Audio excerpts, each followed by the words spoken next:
Yesterday we discussed knowledge always becomes handy when we are in a critical position or in a critical situation. After knowledge, or you can say because of knowledge, object, people become helpful in that given situation.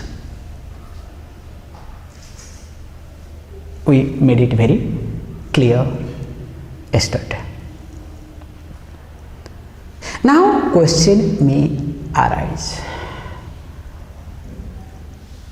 How can I make that knowledge to be with me? That too all the time. That also we discussed. It depends upon you, because whatever you prioritize, wherever you give importance, that object or person becomes closer to you.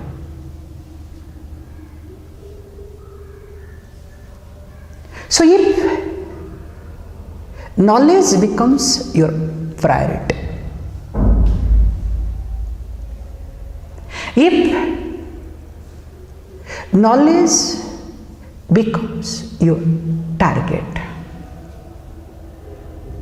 definitely knowledge has to be with you all the time. But unfortunately, our target is not knowledge. Always our target is result of knowledge, byproduct of knowledge. And when we are concerned, we are too much interested in byproduct, or you can say outcome. We don't see the process, nor we are interested to see the process. Then what happens? We all dream to achieve, to get the product of knowledge called happiness, called freedom, called enlightenment. That's why yesterday we said it very carefully. Everybody wants to become happy. Means interested in the product of knowledge. But nobody wants to be happy. Can you see what a tragedy? We all want to become happy. Tell me a single person who does not want to become happy, unless there is some psychological issue. Okay, I remember recently one of the yoga teacher was sharing with me. I was shocked. In India, taking classes in Chennai, this child is studying in third class. Okay, third standard. Third standard means will be, let us say, 7+. The person asked, tell me, who wants to be happy? Raise your hand. Everybody raised, except one fellow. Then he asked, what happened? No, I want to be sad. Remember, 7+1. I want to be sad. So this is our teacher very nicely, okay, didn't talk much. After the class, called him outside. What happened? Why you want to be sad? What? I don't want to share my personal issues with you. 7-year-old child says, I want to be sad. Why? Because I don't want to share with you my personal issues. Imagine where we are heading now. Let us come back to our topic. So everybody wants to be happy. Nobody wants to be sad in our day-to-day life, unless the person has got some psychological issue. So if I want to be a happy person, if that is my goal, if that is my target, why I am not happy? What makes me not to become happy? What creates obstacles? What are the reasons behind it? Keeping that, we have this text called Yati Panchakam. 5 verses on a Yati. Kiye bahare kiye acha? Asipara. Open it.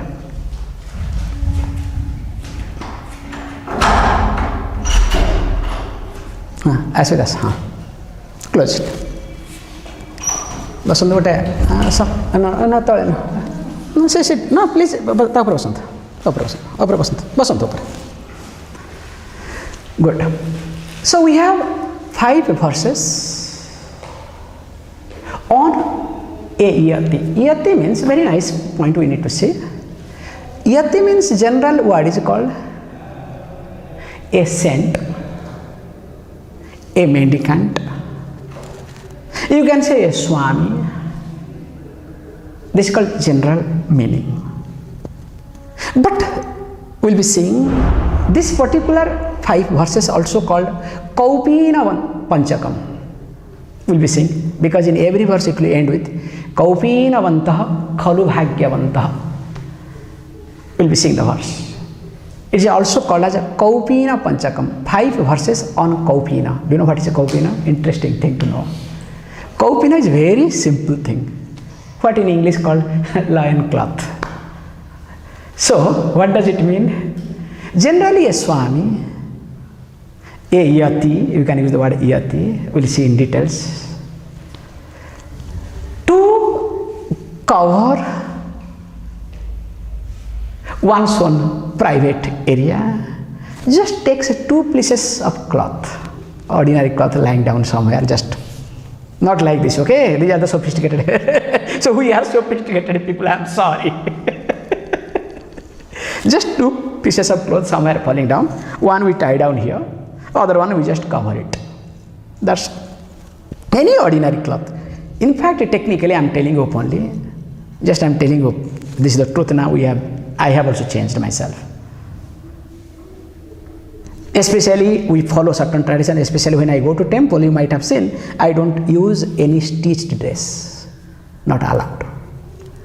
If we go to any traditional temple, stitched dress is not allowed. Especially a Swami, I'll put only 2 pairs of cloth and with Kaupinam I'll be going. But when I travel, I don't have any choice. Put all these stitched cloth. Okay, coming back. So the one who is having just a piece of loin cloth, and that person is called Kaupinavantaha. Remember, the one who is having wealth we call Dhana Yasya Astiti Dhanavan. One who has got dhanam, the wealth, is called a wealthy person, a rich person. But that does not mean that person will be relishing, that person will be able to enjoy or use that wealth. Look at yourself. Whatever you have, do you use? Very rarely. We have many things. Do we use? So you may have wealth, but do you use? So here he says, Kaupinavanta, the one who uses, the one who enjoys, the one who is embodiment of. What? A piece of cloth. Just Kaupina, puts Kaupinam and walks. That person is indeed fortunate. That person is indeed blessed. That person is indeed a happy person. And who is that person? We call as this called Yati, a Yatna Silavan person. The one who is always alert. The one who is always aware of each and every moment. The one who keeps putting effort. Remember, the key of happiness is not in laziness. Is not in letharginess either. Laziness is called tamasic aspect of a person. Because if laziness gives happiness, say everybody whoever sleeps will be happy forever.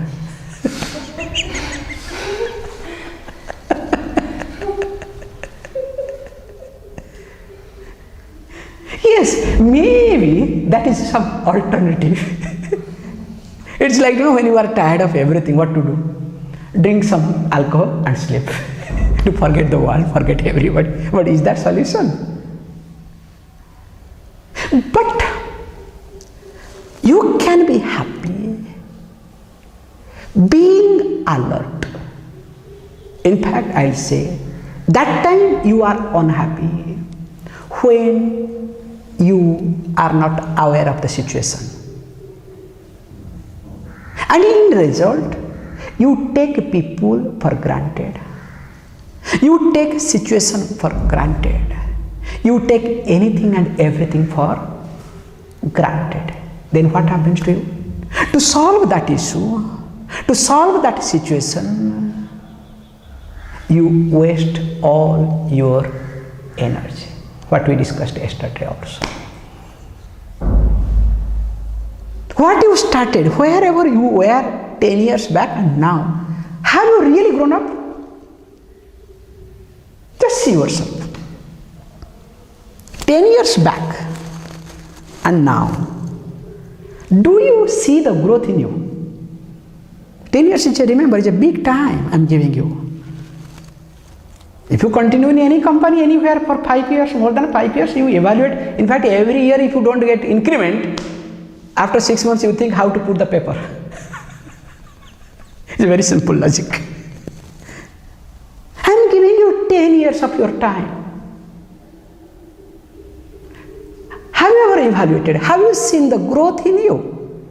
If you don't see growth in you in 10 years of time, are you not wasting your life? However, let us come back here. So, this is Kaupina. We have to see really Kaupina. Okay, that means very simple. You are talking about that person who is having just Kaupinam, puts Kaupinam and walks. That person. Yes.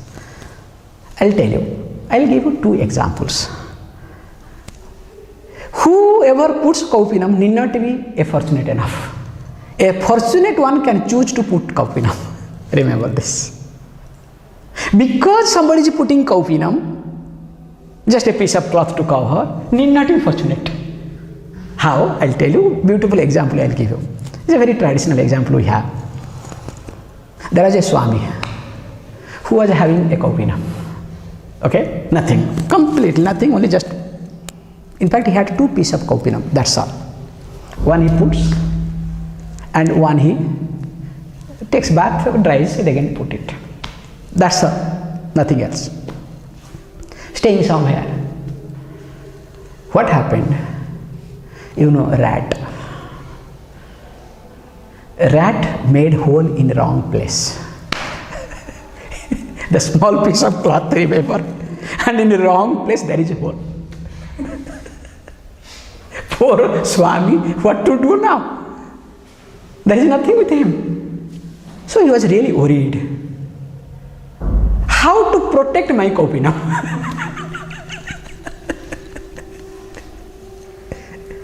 And he asked, because it happens, okay?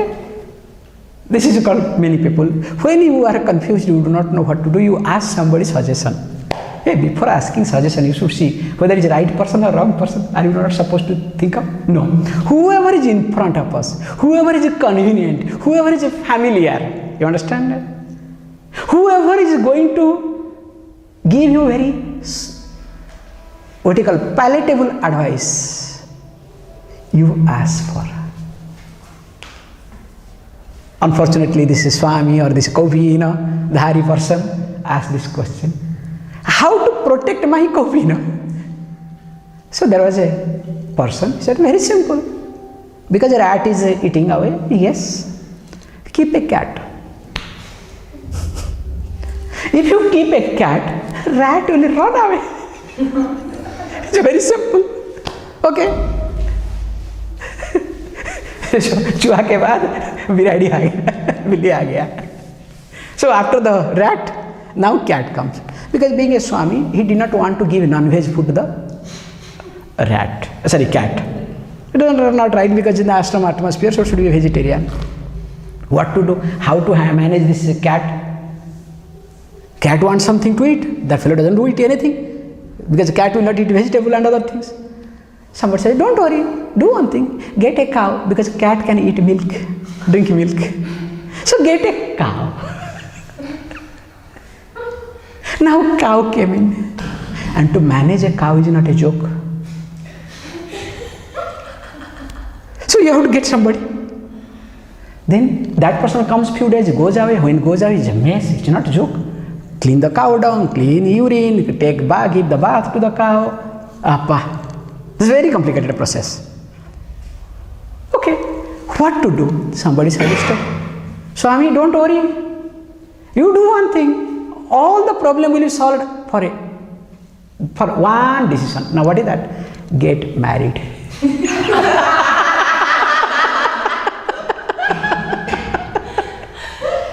Get a lady who will take care of your cow.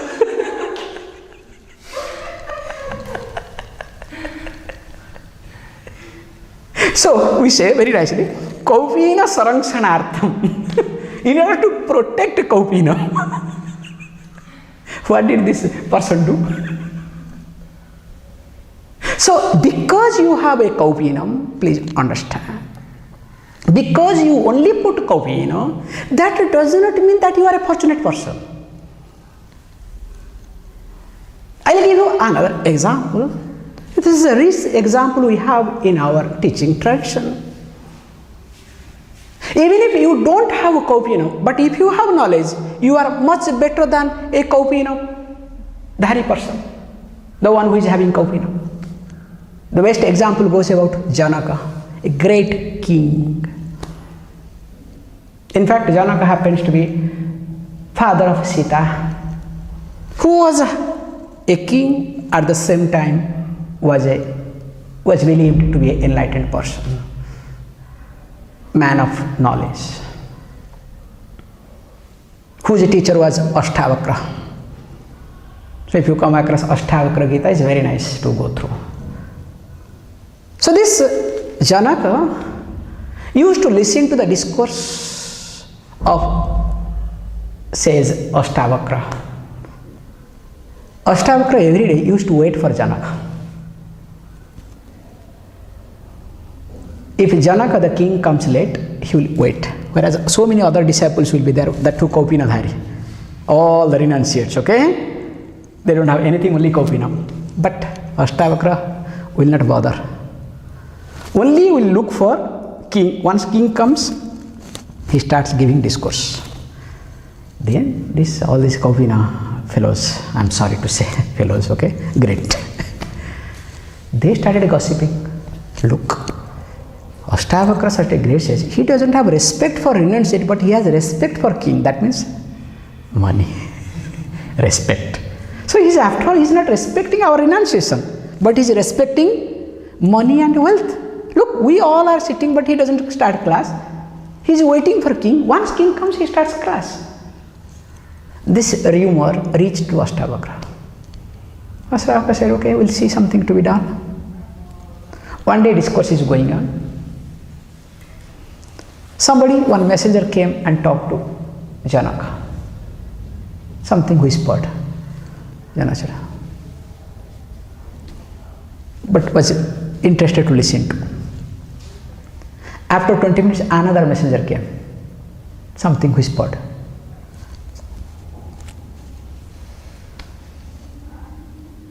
Now all these other disciples started getting worried. What is happening?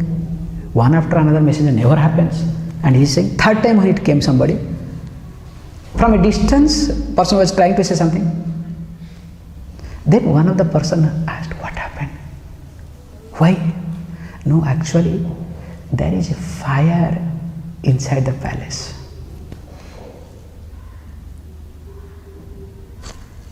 Now this Kaupina, those who are having Kaupinam, they are worried. Do you know why? They are the royal guest. Their house or where they have been put is just nearer to the palace. Now they have dried their Kaupinam, okay, after taking bath they have put on the sun nearer to the palace. Now if fire jumps from palace to this place which is adjacent, what will happen to their Kaupinam? Now what they did? They left the discourse. Discourse can wait, but I have to protect my Kaupinam. They left the discourse and went. And when they reached there, they discovered there was no fire, nothing. It was created by Ashtavakra, this scenery. Just look at yourself. How we become insecure with reference to a person or object.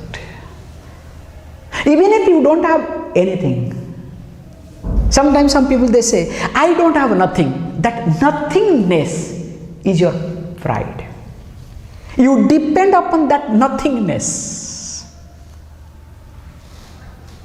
And that is more dangerous. At least I can accept somebody has got something and is proud of it. You understand what I am trying to say? If somebody has got something and is proud of it, I can appreciate. There is something tangible. There is something visible. There is something appreciable. But you don't have anything. But you are proud of it.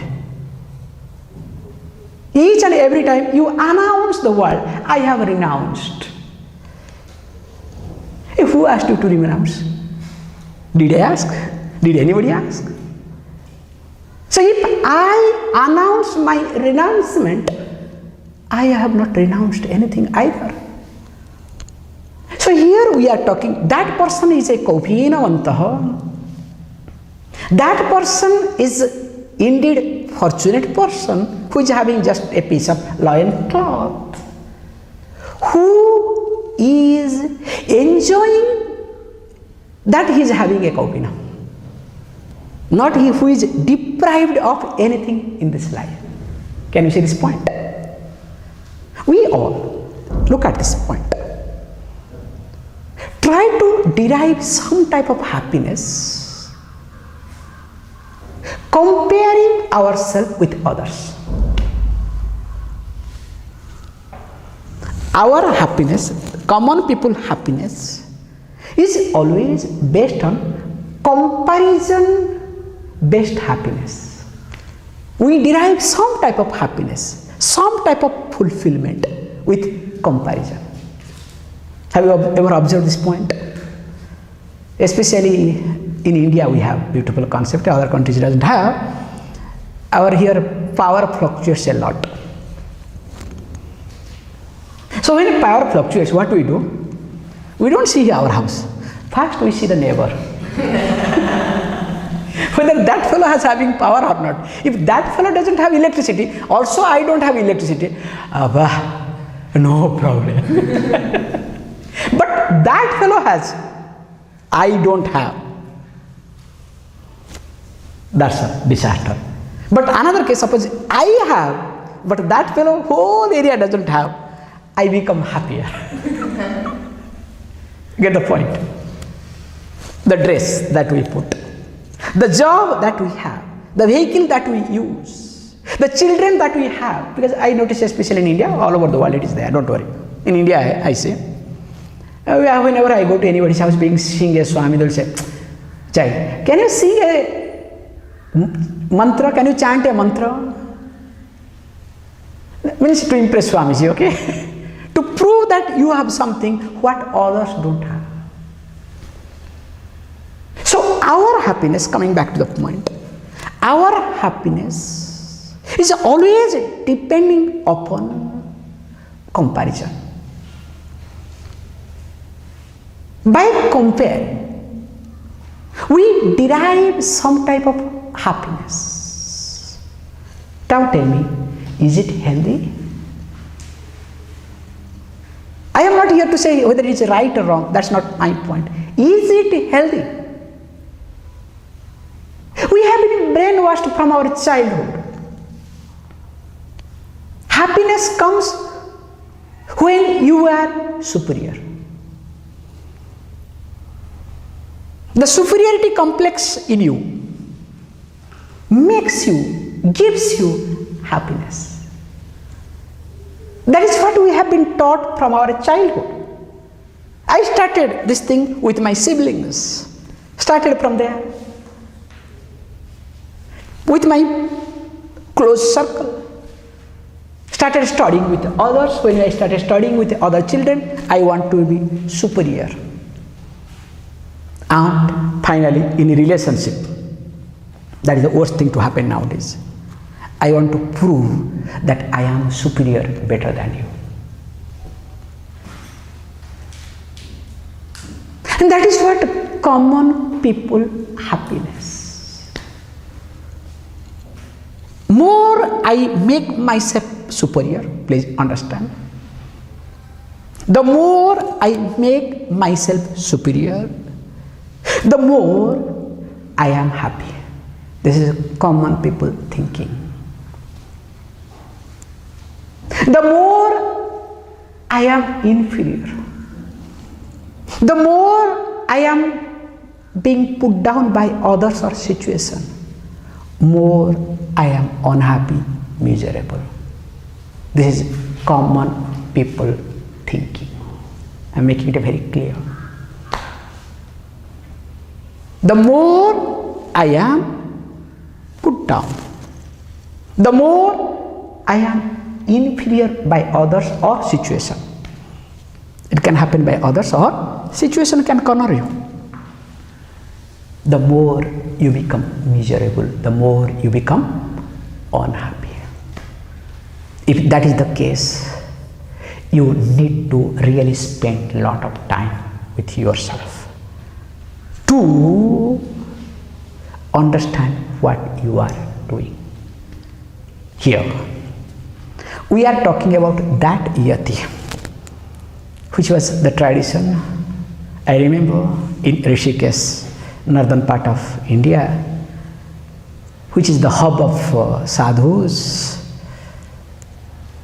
Things have little become nowadays changing, but still it is there. How this coffee was very precious. Let me share one beautiful example which was happening. Generally, if you look at all these Swamijis, I divide into two categories. There are so many ways you can divide, but from this angle, okay? Based on your disciples, okay? What sort of disciples you have? Whether rich disciple, influential disciple, or no disciple, not with the knowledge, okay? So, keeping the disciples in mind, we divide sadhus into two categories. So, one type of sadhus, those who have everything, okay? All the disciples, not only in India, all over the world, they are very big. So, generally, when the sadhu passes away, leaves the body, as per the rule, as per Vedic sannyasis, especially Dasanami sannyasi, those who come under Shankaracharya tradition, the body cannot be cremated, not allowed. So, they have to do two things. We call it samadhi. There are three types of samadhi, just incidentally I can tell. Based on Patanjali Yoga Sutra, two types. One is Savikalpaka and Nirvikalpaka. So, I am not talking about that. This for the ultimate samadhi, okay? I'm trying to say. One is called Jiva Samadhi.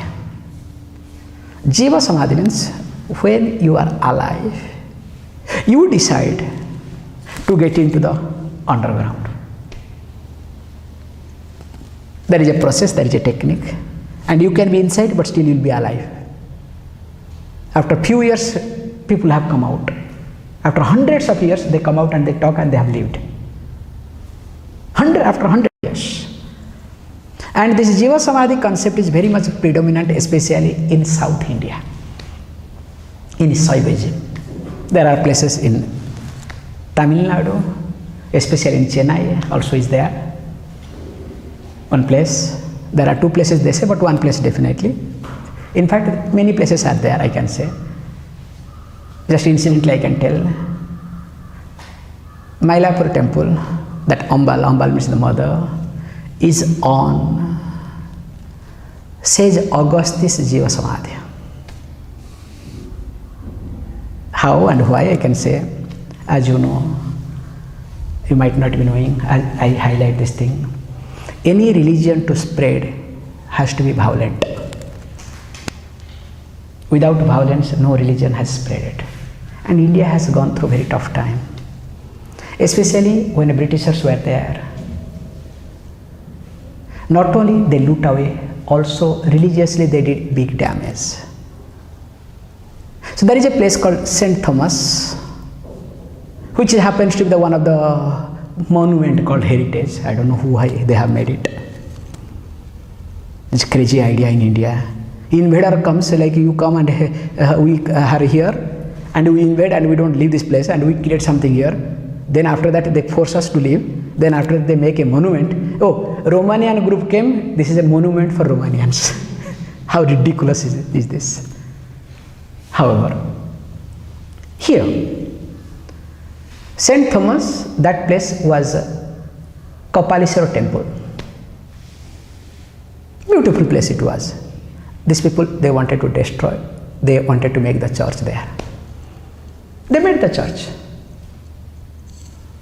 And Kapaleshwar temple, the Shiva temple, they did not know what to do, how to go about it, where to protect, because that time they are the boss, they are everything, nothing can be done.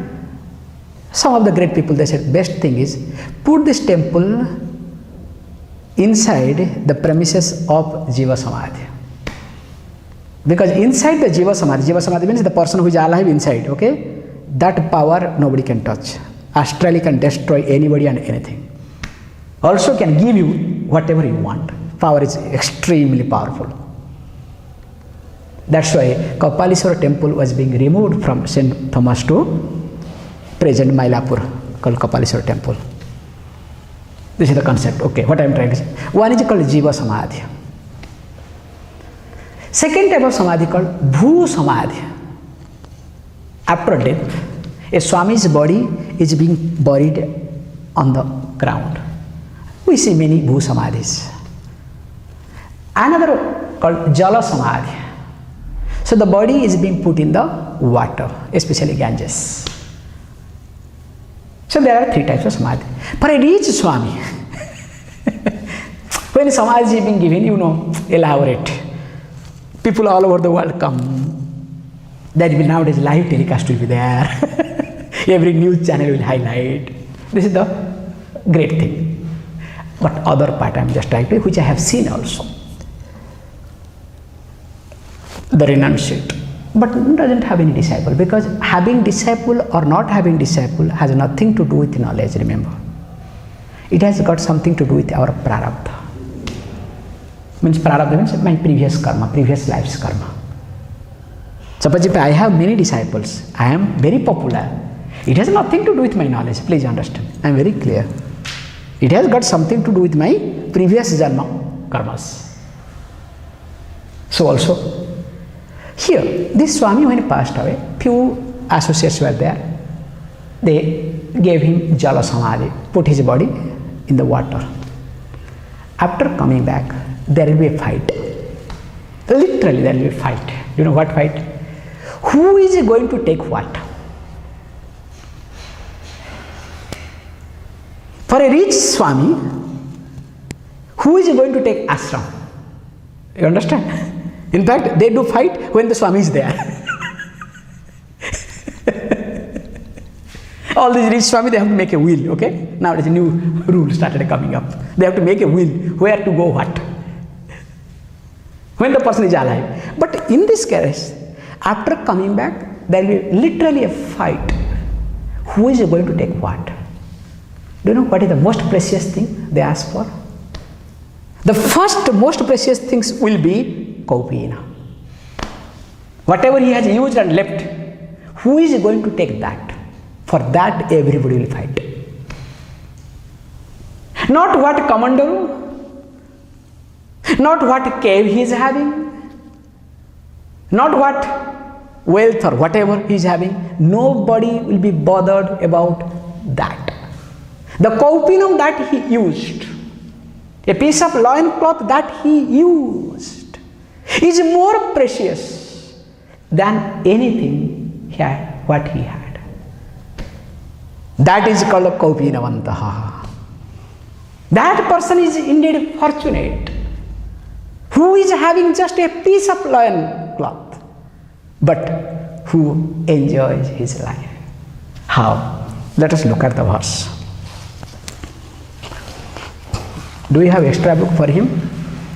We can give him, give him, yes. Very good. Yeah. Please read after me. Vedanta vakyeshu sada ramantah. Vedanta vakyeshu sada ramantah. Bhikshana matrena chatushti mantah. Bhikshana matrena chatushti mantah. Ashokavantah karunekavantah. कौपीनवन्तः खलु भाग्यवन्तः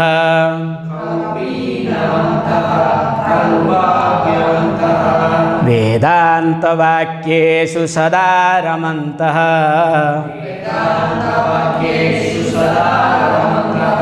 भिक्षान्नमात्रेण चतुष्टिमन्तः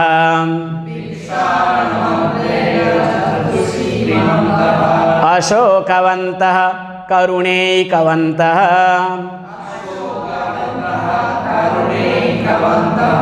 कौपीनवन्तः खलु भाग्यवन्तः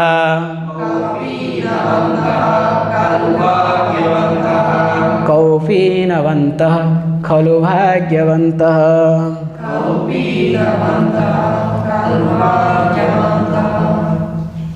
Very good. That person is indeed fortunate, who is just having a kaupinam. Why and how? First thing he says, Vedanta vakyeshu sada ramantah. The one who is always revealing, or you can say the one who is predominantly thinking on, dwelling upon the teaching of Vedanta. Let us look at what it's all about it. Just look at your life. Morning you get up, till you go to bed. What is your predominant thought? Yeah, do you think of security or insecurity?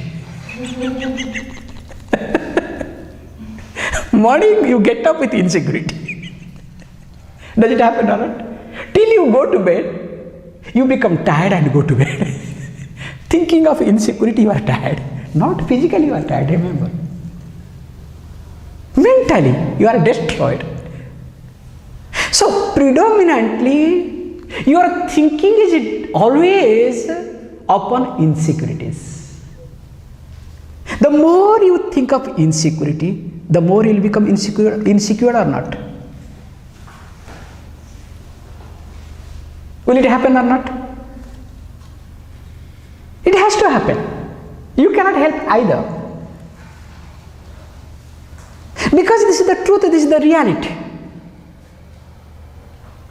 That's why in our life, for a common person, what I have is more important than who am I.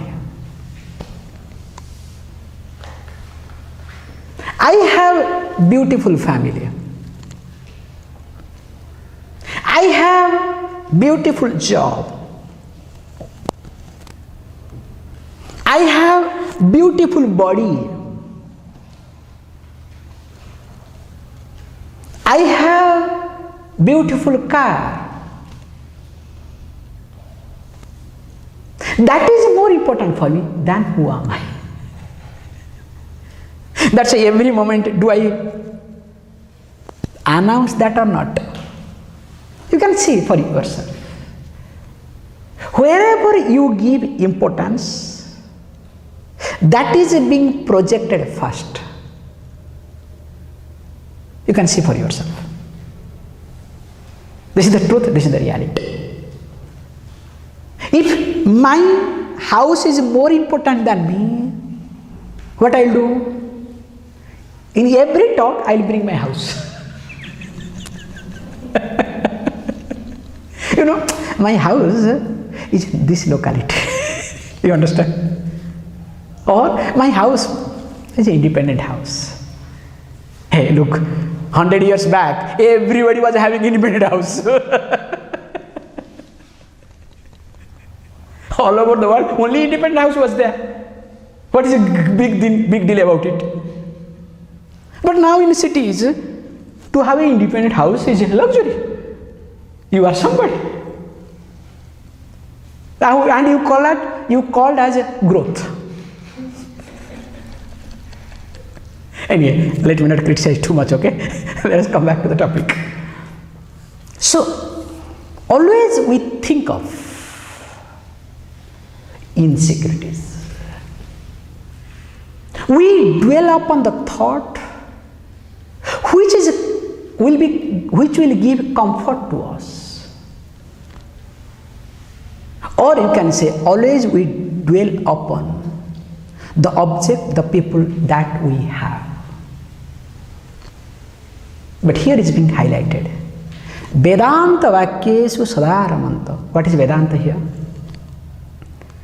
The Veda called embodiment of knowledge, which is recorded as the oldest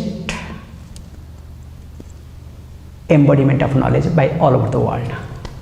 After Veda, all other embodiment of knowledge, whatever is available present day, including Wikipedia.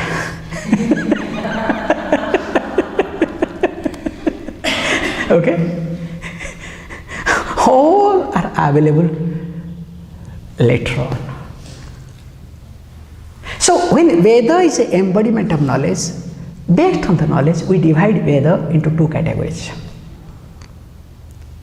One is called Karma Kanda, a ritualistic portion of Veda, where beautifully we say very nicely, there are 4 types of desire. All desires according to Veda, because remember, Veda does not belong to any religion. Let me be very clear, make it clear. Veda does not belong to any religion. Fortunately, Hinduism, what they call as a religion, is not a religion either. People call Hindu is a religion. Hindu is not a religion at all. Why? Very simple. We have discussed about religion because these are the dogmas. I want to clear it very carefully. You must know this much. What is religion? How the religion starts? A religion, let us look at common way. A religion to start needs a founder. Without a founder, can you have a religion? See, whether it is Christianity, Islam, Buddhism, Sikhism, Jainism, anyism. Religion to flourish, religion to bud, a new religion to bud, you need a person to whom you call as a founder. For Christianity, happens to be Christ, happens to be, okay? For Islam, Muhammad. For Buddhism, Buddha. And for every religion, one person or other. Fortunately, if you look at, this is called understanding, Christianity was made after Christ, but Christ was not Christian either.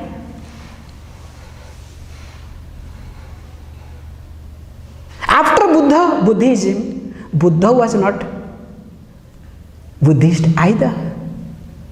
After Nanak in India, Sikhism started, he was neither a Sikh. Of course, Muhammad, after Muhammad comes Islam, he was not Muslim either. Now we'll come back to Hinduism, what they call, other people joined together, basically Max Muller group, called Hinduism. Now tell me, who is the founder of a Hinduism? Is there anybody called founder of Hinduism? There is nobody. We call Lord Krishna. Remember, Lord Krishna also was born as a Hindu. Lord Rama, he was born as a Hindu. Anybody we see as God in Hinduism, let us say, all were born as Hindus. If you say Hindu as a religion, how is it possible? A religion must have a founder. But Hinduism, there is nobody founder in Hinduism. Then how can you call this as a religion? We call as way of living. The Vedic teaching, please understand very carefully, the Vedic teaching is put in a format through which one can live life. That is called Hinduism. That's why Hinduism is not dependent upon any dogmas. And Hinduism, only Hinduism allows you to challenge Hinduism. A Hindu has got full right, maybe that is our weakness now, presently, especially in India, in the name of secularism. It's another nuisance, okay? I don't want to get into too much. Only one religion in the world allows you to challenge, if you can call as a religion, that religion. And that is called Hinduism. Not a single religion will allow you to challenge that religion. I don't want to get into joke. Recently I came across a beautiful joke. Quickly I can share with you, so that I hope you will cherish this. Somebody asked, question came, who is God? Answer came, of course, Jesus. Please don't misunderstand, it's a very nice joke. Take it as joke in a good spirit. Good.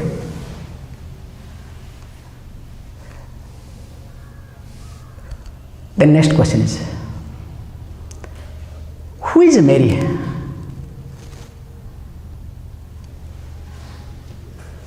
Mother of Jesus.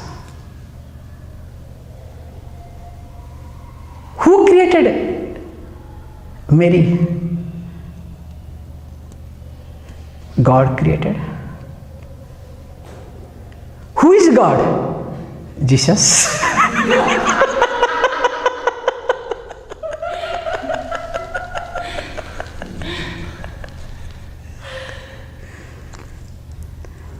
Who is the father of Jesus?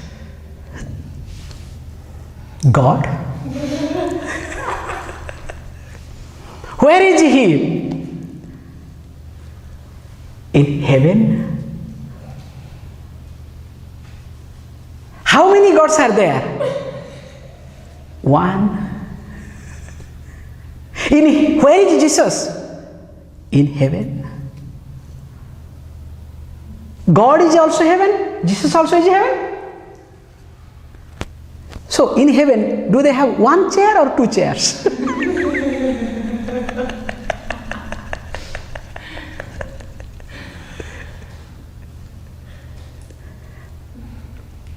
You want to be stretched? I just very long, okay? Way to travel. I don't want to get into too long, okay? I can go further, okay? And finally, to consider which is really long, I enjoyed going through that joke. Finally, do you know what the answer comes? Only devil can ask this question.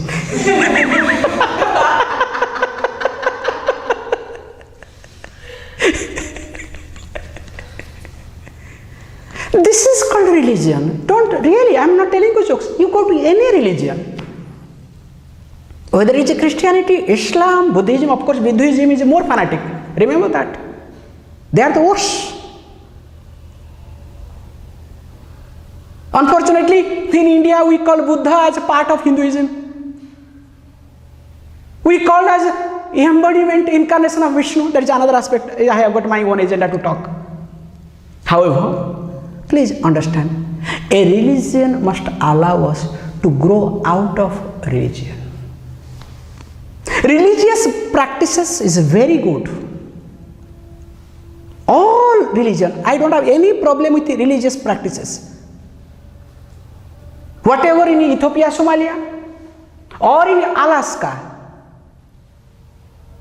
or you can say very carefully, whether from south, starting from Auckland to North Pole, whatever practices are available, all are great. But remember, all the religious practices must help us to grow out of religion, not to get stuck, not to depend upon religion. This is the mistake. So, fortunately, coming back to our topic, the Veda, which is being translated into practices called Hinduism, is not a religion. So, keeping that in mind, we have 4 types of desire. From there I went away. We call as, whenever we do sankalpa, every day, any moment, whether while taking bath, remember this is a very beautiful point, you can see. In Hinduism, you have to understand this thing, everything is ritual. Taking bath is a ritual. While eating food is a ritual. While walking is a ritual. Everything is a ritual. Technically I am trying to say, which is gone away almost. While taking bath, we cannot take bath just like that. There is a sankalpa. There is a process. Why I am taking bath? I have to say that. It's not to clean my body. That is not the purpose of bath. We say in Sanskrit snanam. When we do snanam, you have to do sankalpa. So during sankalpa we say these 4 desires. One is called dharma, artha, kama, and finally moksha. Dharma means to be done. Generally dharma means they say religion, religious practices. No, it's a wrong translation. Dharma means to hold as dharma, but if you want to explain, what is to be done at this given moment. Okay, what is to be done at this given moment is called dharma, means karma. So in keeping that, that is the base of our life. What is to be done at this moment, keeping that in my mind, keeping dharma in my mind, I need to earn artha, wealth. Get the point? Not that I can compromise with my values to earn money. Not allowed. If you do that, you will regret in your life. So keeping dharma, artha should come. Keeping dharma, kama, pleasure should come. So these 3 are common desire for anybody and everybody. That is highlighted in karma kanda, ritualistic portion of Veda. And highlights the best pleasure of, remember, the best kama, the best pleasure is going to heaven. For Hinduism, if you want to say Hinduism as religion, going to heaven is not liberation. Going to paradise is not going to give solution either. This comes under kama, pleasure. You go to heaven to enjoy. And unfortunately, it's written by men, only ladies are available, not men, okay? If you are a man, you can enjoy. If you are a lady go to heaven, there will be no man for you. That's another problem in every religion, okay? I don't know how these people are crazy. Like angels are there, okay? Very good. For men, angels are there. What about women? When a woman goes to heaven, what will happen to them? There should be some men or not. And what you deny here, you will get everything in heaven. You struggle to get food, you will have permanent dinner. How painful is it? Suppose if I ask you to eat continuously, will you run away from here or not? Come on. You will run away. I remember one story I can share with you. Those days, now things have gone down. We have got a train called Rajdhani. It's a very nice train. From state capital to central capital it goes. So that is the Rajdhani train. So those days when Rajdhani you travel, you are somebody. And if you travel in Rajdhani, which take like those days 24 hours, after traveling 24 hours in that train, I am sure one day you will fast. Those days, literally will fast, because the food, every 20 minutes, half an hour, 1 hour, something or other will keep coming, okay? The worst thing happens, morning they wake you up, bed tea. They wake you up, okay? Bed tea, bed coffee. You get really tired of it. Because I remember, I have remembered many times, after one day travel in Rajdhani, next day I have to fast. There is no choice. Now imagine, if you permanently you have dinner. However, going to heaven is a pleasure. That is also discussed in Karma Kanda. How to go to heaven? What are the rituals to be done? Not only that, you can go to heaven and become the king of heaven called Indra. It's not ordinary citizen, remember. You can be the king of heaven, you can govern the heaven. Further rituals are available in the Vedas. So all these three things, like creating end and to achieve, is called Karma Kanda. Second one is called Jnana Kanda, which talks about how to be a happy person. How to know yourself. Going to heaven is not going to be happy, going to make you happy. Going to heaven is an achievement. Something to show to others, something to prove to others. But it is not going to make you happy either. That's why in our religion, Indra, the king of the heaven, is the most miserable person. I'm not telling you jokes.